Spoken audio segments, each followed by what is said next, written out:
नाबालिकाଙ୍କୁ अपहरण सहित दुष्कर्म मामलें अभियुक्त को 20 वर्ष कारादंड राय शुणाई जाजपुर स्वतंत्र पोक्सो कोर्ट।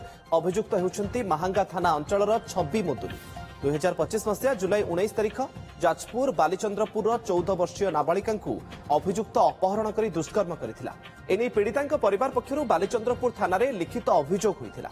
मामलें 15 जनक साक्षी बयान को आधार कर अभियुक्त को 20 वर्ष कारादंडादेश राय प्रकाश पाई। एसहित 50,000 टंका जोरिमाना आउ अनादेय हेले आउ 1 वर्ष जेल दंड लगी स्वतंत्र पोक्सो कोर्ट राय शुणाई।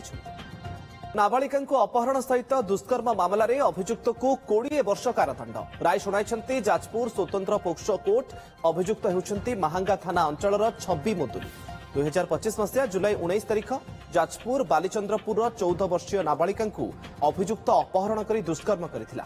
एने पीड़िता परिवार पक्षर बालीचंद्रपुर थाना लिखित अभियोग होता।